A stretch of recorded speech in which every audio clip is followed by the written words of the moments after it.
Are you wondering if the SAT got hacked on March 8th? Did you have your score automatically submitted before you felt like you were done with the test? In this video, we're going to talk about the software glitch that impacted the SAT on March 8th, 2025. As many of you may have heard, across the world, students' tests were abruptly submitted at 11 a.m. local time, regardless of whether students had finished the exam or not for many students.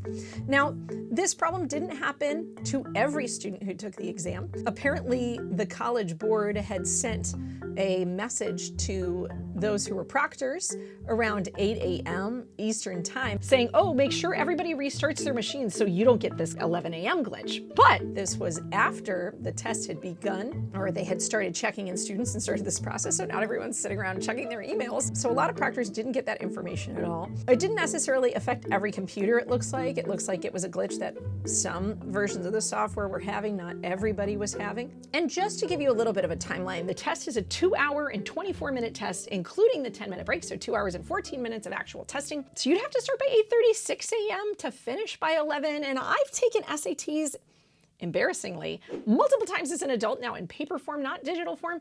I don't know if I've ever started by 8:36 a.m., maybe once. Most of the time, the exam was actually starting around 9 a.m., even though the start time is 8 a.m., but 8 a.m. is the check-in time. That's when they bring all the students and they check your IDs. They tell you to put all your cell phones in a pile at the front of the room, all that stuff, right? It takes a while, and then they room you, and they blah, blah, blah, blah, blah, and then they read a boring script, blah, blah, blah, blah, right? All of that stuff takes forever, so this probably could have affected a lot of students.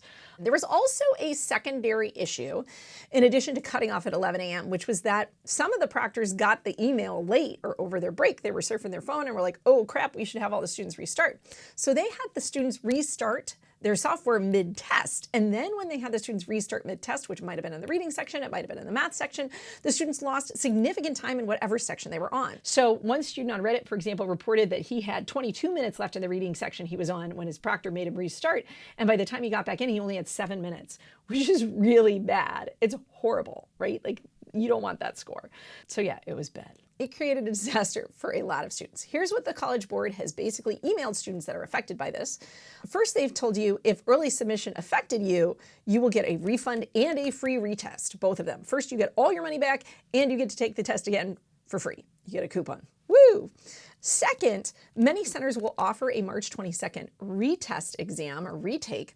However, if you choose to take the March 22nd exam, they will cancel your score from the March 8th exam.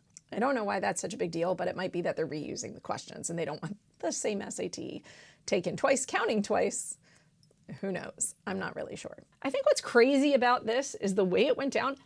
I feel like the College Board needs more practice in managing crises because it's not the first time we've had issues. This problem actually started internationally, right? There's reports from Vietnam, for example, that I saw. Probably Australia may have had some, New Zealand, who knows? So if the problem started on the other side of the world, even by the time the glitch started happening, New York should have had 8 hours of warning, right? The College Board should have been emailing them in the middle of the night, not when they're mid-test distribution.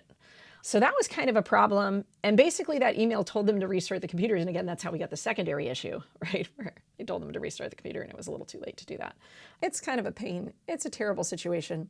What does this mean for the future of digital testing? I'm not quite sure. Was it hacking or a bug? I don't know. Obviously, if it was hacked, they're not going to tell anybody. They don't want people to know that. It very well also is the kind of thing that could have been a stupid software glitch. We have no idea. No clue. Because like, why 11 a.m.? Who knows? Because that would give some students time to finish it. It's just kind of weird. So that's what we know at this point. Did this affect you? If so, we'd love to know more about it. You know, standardized tests, it's tough out there. So many problems and issues. And obviously all these new digital tests, the digital ACT is rolling out new material and new formats. What are your thoughts on this? Let us know in the comments below. I hope you guys like this video, so please give it a thumbs up. Subscribe to our channel for all the news that affects you, teenagers applying to college, your parents, your teachers, and all the rest. Thanks, guys, and I'll see you next time.